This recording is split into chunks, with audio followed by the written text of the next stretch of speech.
This is Johnny's Prime live from our studio here in Accra. Now coming up in this hour, NAPO is my son and he's not arrogant. Words of Otumfuo said to the second as the new patriotic party unveils Dr. Matthew Opoku Prempeh in the Ashanti region.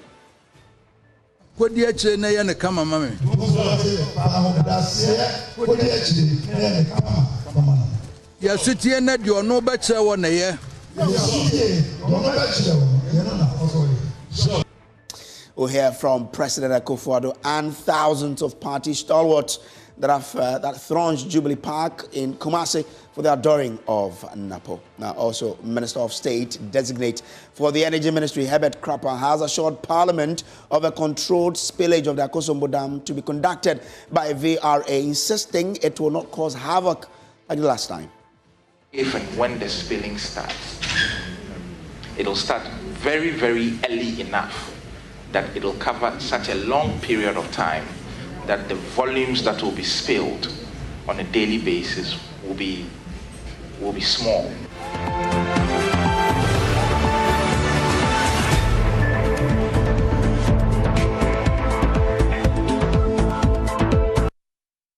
Now, thousands of people gathered at the Jubilee Park in the Ashanti Regional Capital, Kumasi, for the official adoring of Dr. Matthew Opoku Prempeh as Vice President Mahmoud Bawumia's running mate for the 2024 general elections. We'll take you live to Kumasi shortly. But first, the delegation paid a courtesy call on Asantehene said to the second, who said Dr. Opoku Prempeh is a son and he'll be praying for him to succeed. Now, Elbanso and Yamitumenti, Ubedi Eche, Nebibia, Abompa Eche, Nedi Yame, Ashisha, Ayahama.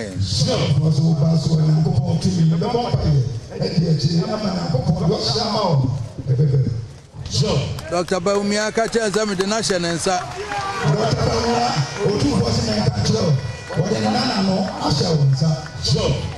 Baby, I want to take no and from Sobia never by my son Tinamia Mentian with them.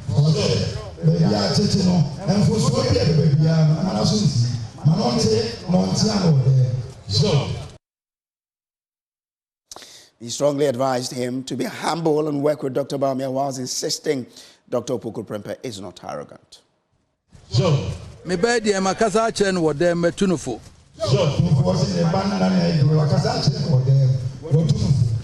Nanzu ma men kan chro.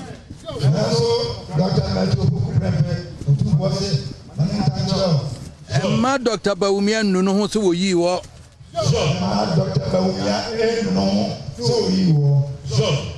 Ema nunu ho so wo yi wo. Okoya no koya sumpa ne dina chi na de obekire won na woso ye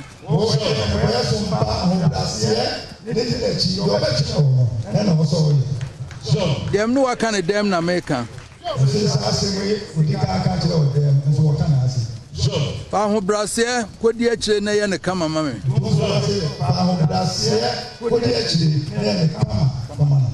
ya sitie na de ono obekire won na ye Eba ye yasen krofo bi se wani nso ade me se akwalai me titi no ofie ma hunu sa de enti na ye kasa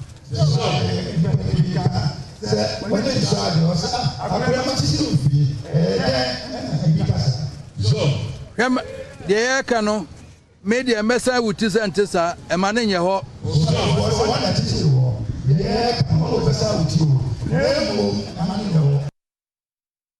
Now, President Akufo-Addo, who introduced the duo to Asantehene, said he was confident the two can win power for the party.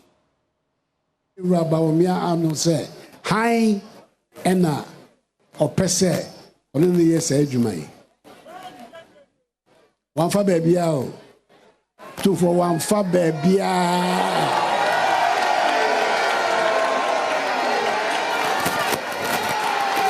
one for baby wow fear." I fear. Hello, Unana. I got a fourth year friend with NAPO. I am receiving Johnny. I'm a Messia South.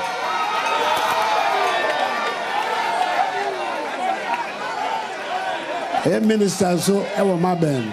Or no, and I will run my beer. A National Council. Kuti. Idi no buy no. I could say a person mono. Ubia ni National Councilor. Oka say there be Fata. Ye nyina. Abraham unanimous of the National Council. Like I said, NAPO, Matthew Poku Prempe, and Sir Fata. So no, and Abraham you're Bawumia. And it is the aim at the pan and say, Matthew Mia, and then me you were the actual. I'm Rancham no I Juma. It will be the minim. One day, and it will be to me. And we said Ghana, 7th of December, Abanu Bawumia Afa, a Juma Ghana for baby sellers, and won't be to me. I hear Abro, so I'm a ye pa. That was President Nana Addo Dankwa Akufo-Addo. Let's take you live to the Jubilee Park where the special unveiling was done, and my colleague Nana Yao Jima and Bwachi Yadomo are standing by with us. Nana Yao, grateful. What's happening as we speak at the Jubilee ground? It's been a packed day for the New Patriotic Party in the Ashanti region. Here, they adored their running mate for the 2024 elections in the region. Dr. Matthew Opoku Prempeh happens to be a native of the Ashanti region. Therefore, the NPP thought it wise to outdoor him in front of his home people, that's his home crowd. First, Dr. Matthew Opoku Prempeh was introduced to the Asantehene Otumfuo Osei II at the Menchia Palace. Dr. Matthew Opoku Prempeh, as many know, is a royal from Menchia. So they thought it wise to introduce Dr. Matthew Opoku Prempeh to his grandfather. The Asantehene went ahead to give him his blessings, and from there they came to the Jubilee Park where I am now to introduce him to the New Patriotic Party supporters in the region. Many gathered here at the Jubilee grounds to observe proceedings. Also, they have been sharing their opinions about the nomination or the appointment of Dr. Matthew Opoku Prempeh as running mate for the New Patriotic Party. Many of the supporters of the NPP are happy that they have someone from the region where the NPP garners the most votes when it comes to elections as a running mate for the NPP ticket. Dr. Mahmoud Bawumia himself mentioned that it was very important for the NPP to choose someone from the south, especially when he himself, as flag bearer, is from the north. It was important to choose someone from the south as his running mate, and Dr. Matthew Opoku Prempeh is experienced enough to partner him for the next election. He believes that he holds what it takes to deliver victory in the upcoming election. Dr. Matthew Opoku Prempeh himself has been speaking about his nomination, and he believes that the NPP should target about 85% of votes in the Ashanti region. And with that number of votes, it will be easy for the NPP to win the upcoming election. So much has been happening. The people here in the Ashanti region are excited. Not long ago, they all filed out of the Jubilee grounds in excitement, and they believe that it's about time the NPP or they themselves as party supporters go onto the grounds and can campaign for the NPP ticket, that is the Bawumia NAPO ticket, to win another term for the New Patriotic Party. As the president himself said, it would be good for him to hand over to an NPP administration because, according to him, the John Mahama administration is not competent enough to continue what Dr. Matthew Opoku Prempeh started in the Ashanti region. With me here is a political scientist who has been here at the Jubilee grounds observing things for himself. Dr. Samuel Efriye joins us, and he will be analyzing what he himself witnessed today at the Jubilee grounds. Doc, the day started at the Menchia Palace where the running mate was introduced to the Asantehene and continued here at the Jubilee grounds. Let's start from Menchia. How significant was it to introduce Dr. Matthew Opoku Prempeh, who happens to be the son of the Asantehene, to his father at the Menchia Palace? Thank you very much. Looking at what happened at Menchia, you know that today Otumfuo gathered all the paramount chiefs is like a Deba. Yes. We thought that probably should have been this an in-house kind of introduction, but Otumfuo honored him by trying to give some kind of special welcome by organizing all the paramount chiefs to be part of this program. And, you know, looking at what happened, sorry, the introduction that was made, because he was an MP, and that is an MP, current MP, that is Menchia South, at the same time also being nominated or being appointed to be the running mate. So he has to be given that kind of level of respect. But I think the advice that Otumfuo gave, or the pronouncement that Otumfuo made, I think it behoves on him to listen it very well for his own political career as well. Because and you know the way we Ashantis, how we see our king, when he makes any pronouncement, you have to think deep into it for you to get the whole picture of it well. And I think it was so powerful for him to make that pronouncement about that. I know that you are this, you are not that what people are saying, that you have been arrogant. So which means that there's a contradiction about who you are, what he knows you, and what others also knows you. So you have, and then he mentioned about his being humble, right? You have to be humble to serve, and that is also one of the things that you also have to, because being arrogant, that is what people see you, and also retreating about you have to be humble. Please suppose that there's some kind of, and I've been saying that within the party people see him different, outside people also see him differently. What people see you is right or wrong, you have to work on it so that you can fit into what have been assigned to you. And that is what I believe that the king directed him to be listened to. And I think it's quite good for him to do that. And that is what we expect. And the president was also there.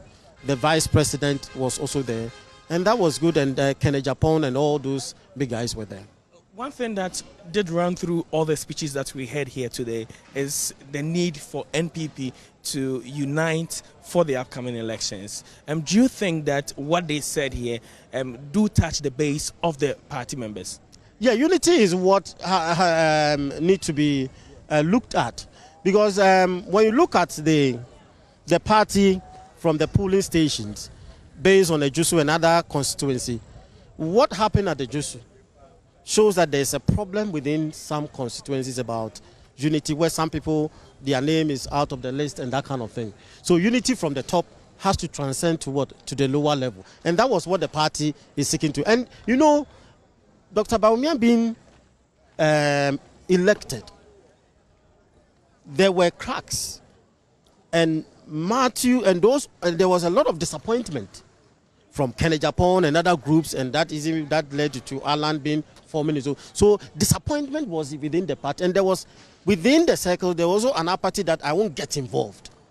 So Matthew coming in, NAPO coming in, brought in some kind of those that were being disappointed to be part of it. So still they have to like the top, and I will commend Dr. Bawumia for being so.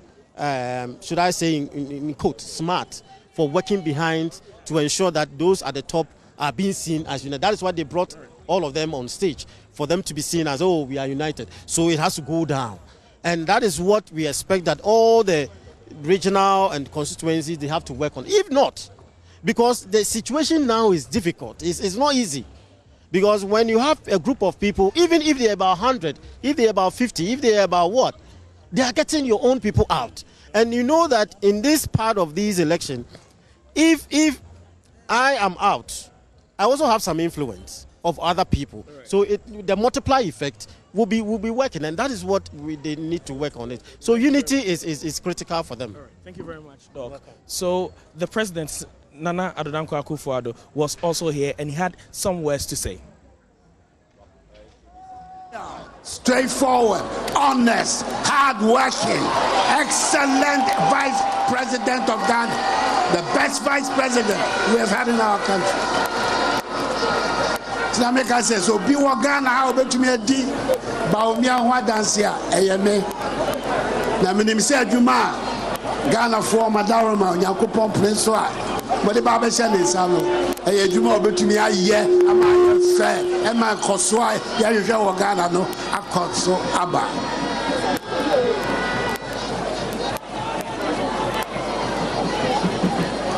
Ansan Obama, Mahama, Kojina baby, every before. Yeah, dear. You free same. Ain't me be and in that. Na Nama Yanin Namno, yeah, Dada no. A two brenna, a hianoa.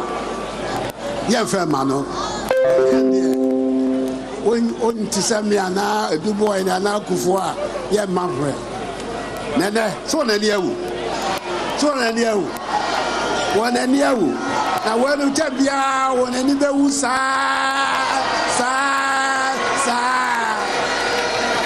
the Baba is here to me. What has and one way be about? What has and one way be about? Opening our free SHS at the buy.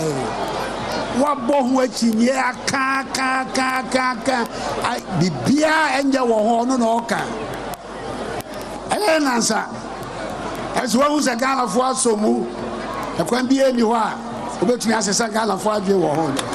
Or say a neck or no and a debay. What will be that?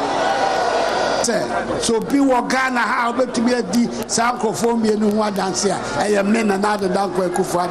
Now me say Ghana for so when it's here masam. When it's here masam. Now to me now you have a prayer 7th December no. Young farmer Muhammadu Bawumia and Matthew Poku Prempe. One and a bit to me a trade manasi.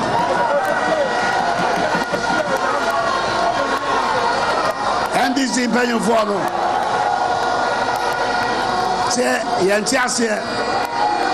Say, me say, me to me Jamachi, Emma.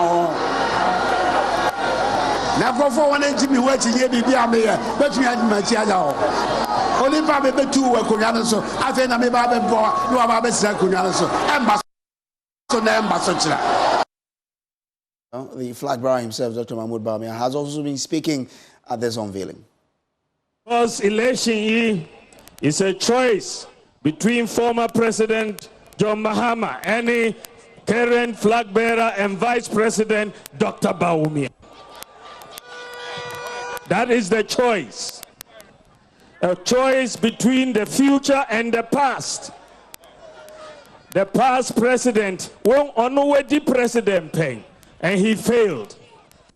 Me a vice president. Minyendi president, but Obieji to me say, me, I am the most effective vice president in the history of Ghana. Obia ejitum, NDC for omujitum. Vice president Omoba Ghana have from independence. Unya vice president away Juma Asin Dr. Mahamudu Bawumia. Enti Yadachi Abane Yabetu 2024 election. It's about going forward or going backwards. The future or the past. Whether we want digital transformation or Nkuko Kitty Kitty. So that was the flag bearer of the MPP, Dr. Mahmoud Bawumia. Away from that, an international arbitration tribunal has ordered the Republic of Ghana to pay to ENI Ghana Exploration and Production Limited and Vitol Upstream Ghana Limited nearly 190,000 euros for the cost of the tribunal and the Stockholm Chamber of Commerce. This follows an arbitral decision rendered by the International Arbitration Center.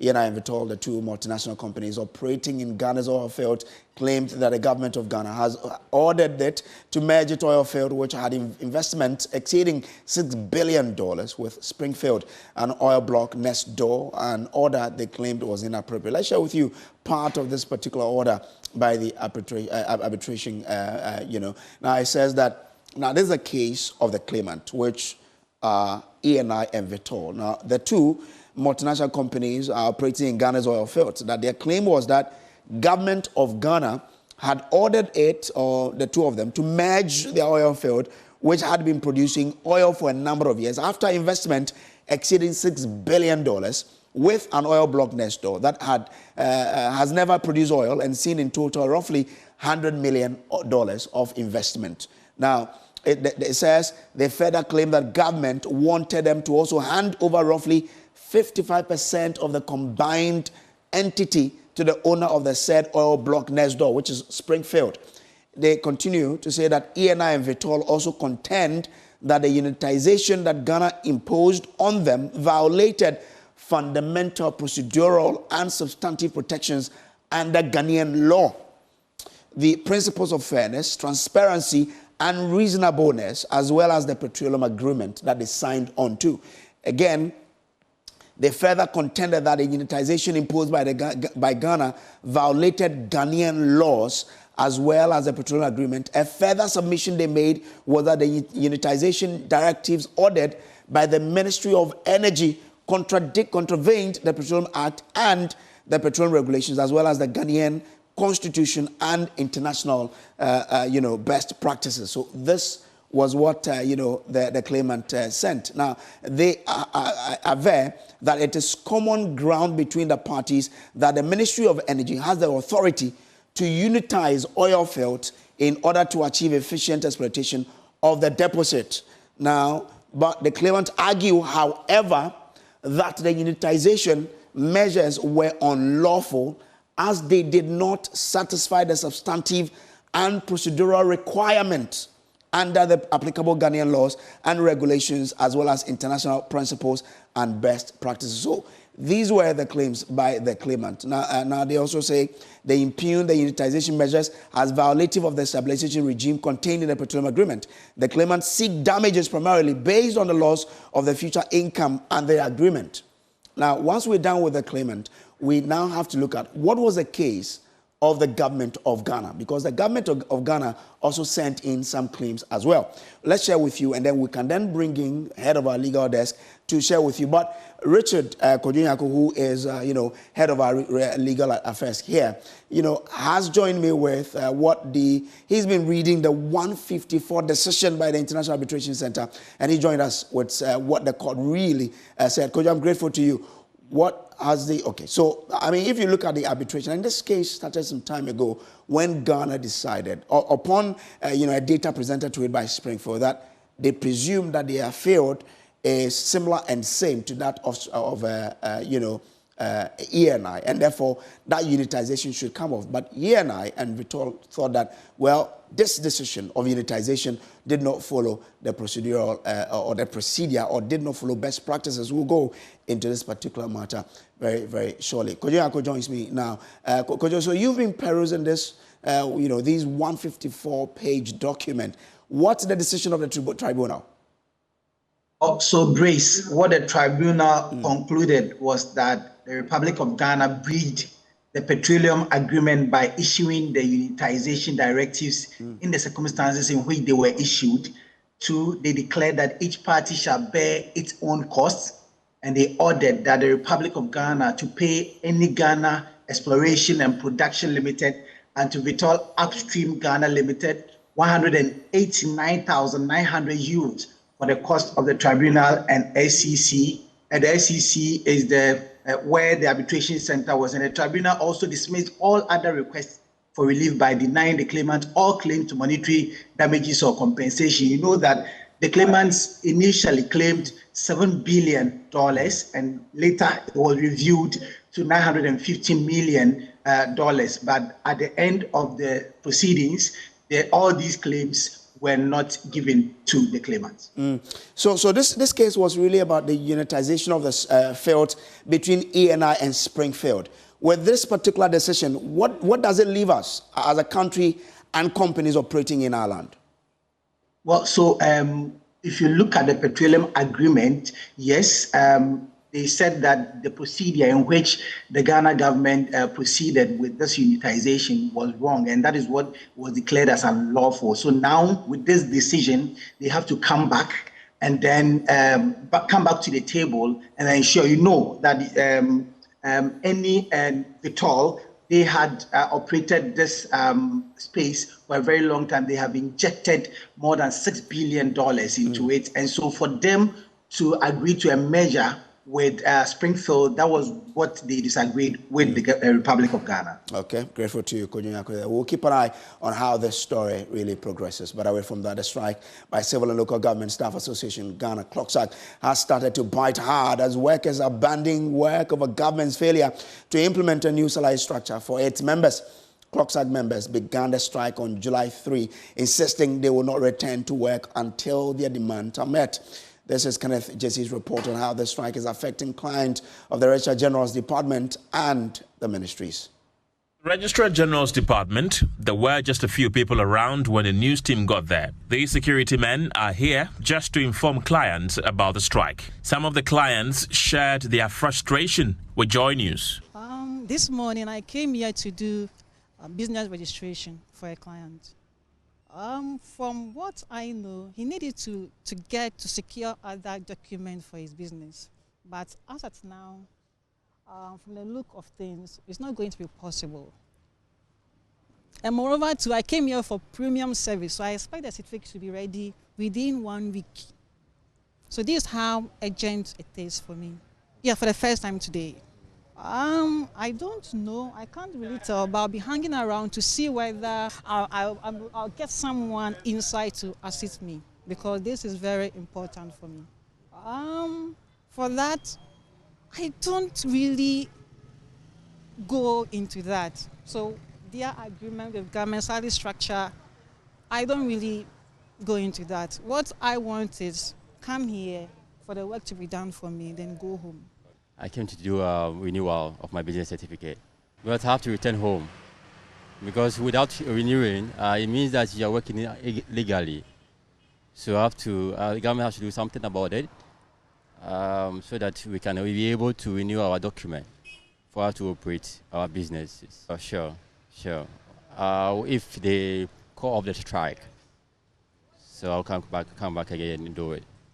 The Registrar General's Department handles the registration of marriages, registration of business entities, intellectual properties, insolvency and liquidation, among others. All these activities have halted due to the strike. The situation was similar at the ministries. Most offices have red bands on fenced walls, trees, main entrances and doors. This is still the Joy News Prime. We'll take a quick break. We'll be back with more. Please don't go away.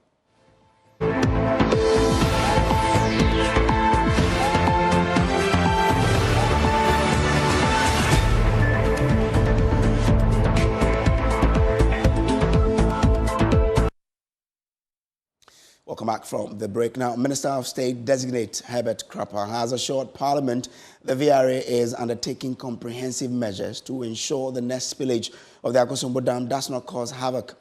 The last time the dam was spilled, several communities in multiple regions were submerged with houses and properties destroyed. But responding to questions before the Appointment Committee of Parliament, Herbert Krapper assured that would never happen again. Envisages that if and when the spilling starts, it'll start very, very early enough that it'll cover such a long period of time that the volumes that will be spilled on a daily basis will be small. Smaller quantities will be spilled over a longer period of time in the hope that we will not see the displacements that we saw last year when we spilled. So that's the plan.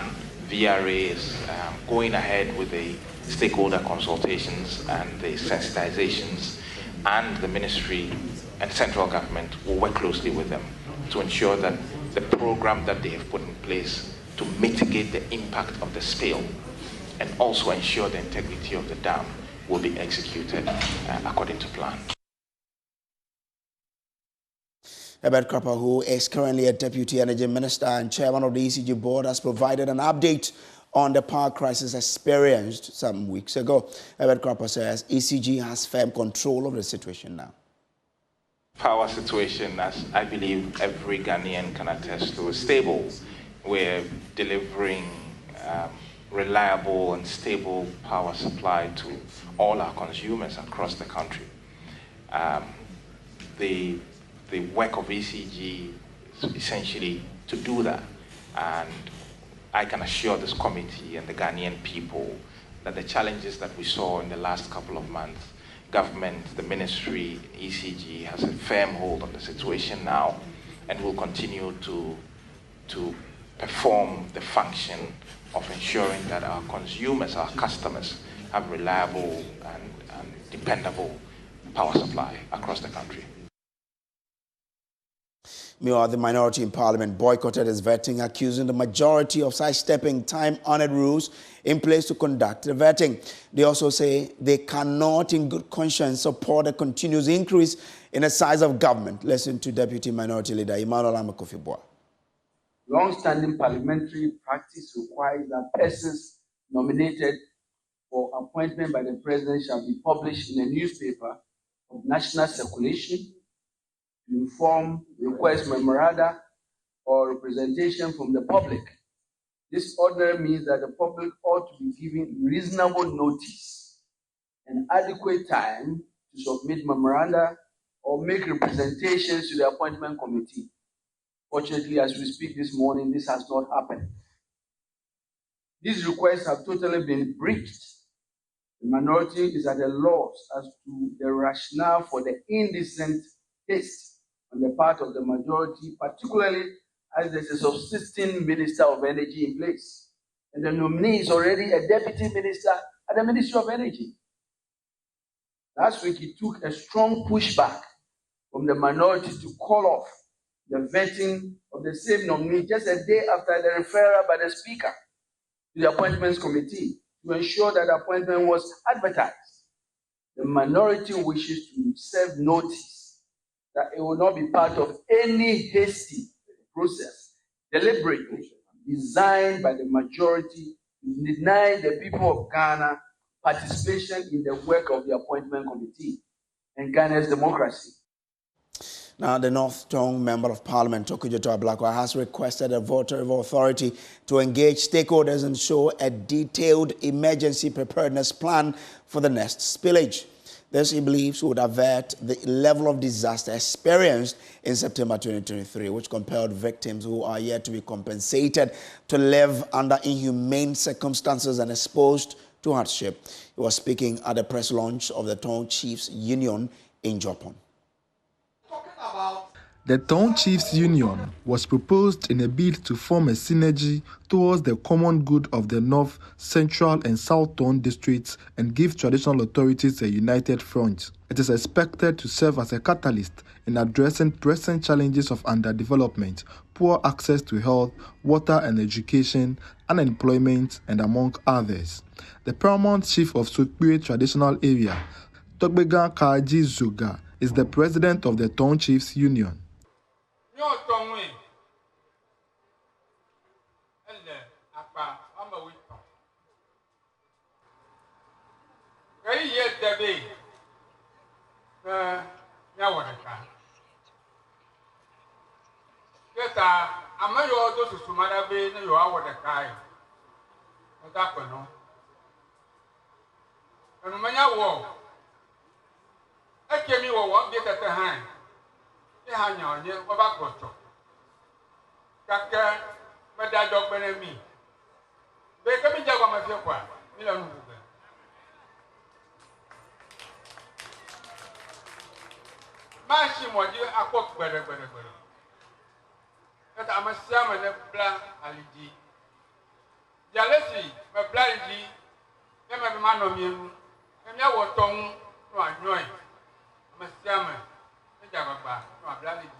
The Northtown Member of Parliament, Okujeto Ablakwa, lauded the initiative, indicating the imperative need for traditional authorities to look beyond artificial boundaries.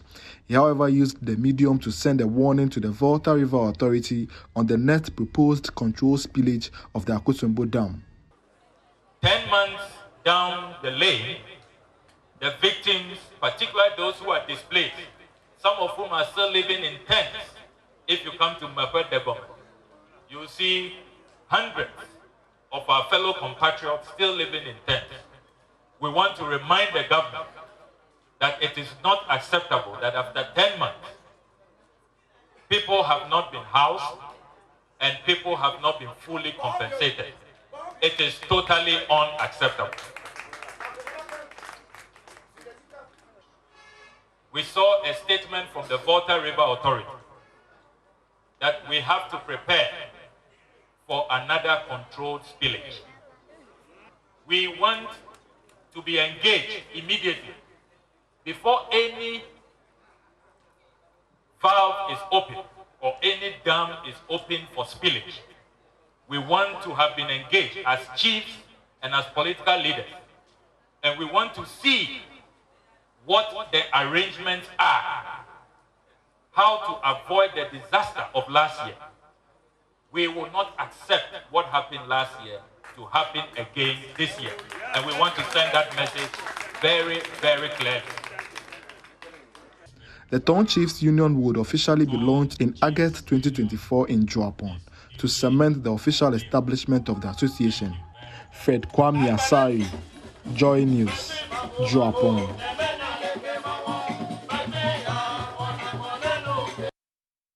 So watching Joy News Prime. We'll take a break. We'll bring you showbiz right after Tuesday.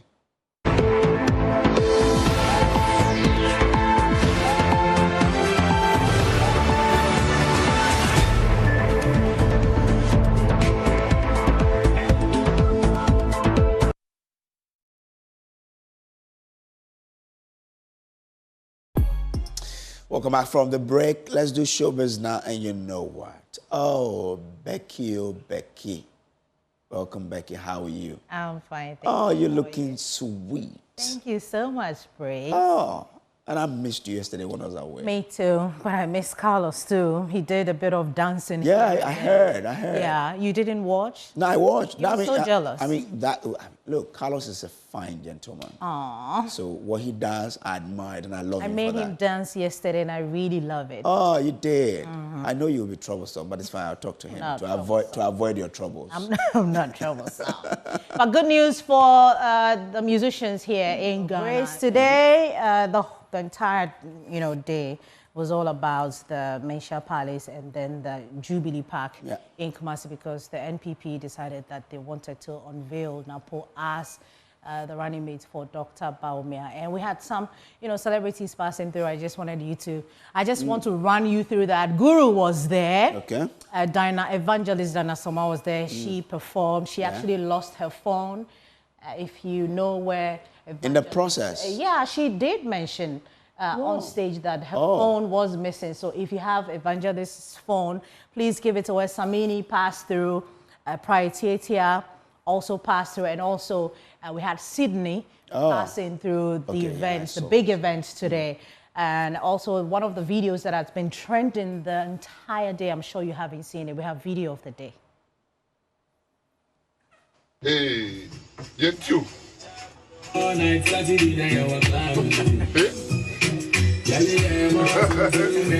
at the at the same now, the bag on the bed. Now, so this not on the bed. If the guys in our room, now, like I'm never so bad, I hear Sumia, the Bawumia. Yes, I was so. Also, the man of the moment, NAPO there, dancing to Kenata's tune. Yeah. But one of the people, or one of the musicians whose songs dominated the event was also King Paluta. Oh. And he's out with a new one, Makoma. So update your playlist, everybody. Music industry. I love everyone. Yeah. You do? I do. Well, thank you so much. But I have special affections for some people. So can you name them? There are a lot of them, but obviously Kofi is there, my own boy. Yeah, Paluta is one. Samini, Stomboy. Yeah, Sako there. We know where you are now. I'm saying. Well, thank you so much for joining us. We're grateful for your time. We're grateful that Brace, you came back. And please log on to myjoyline.com. That's where you find all the news /entertainment. That's where you find all the entertainment news as well.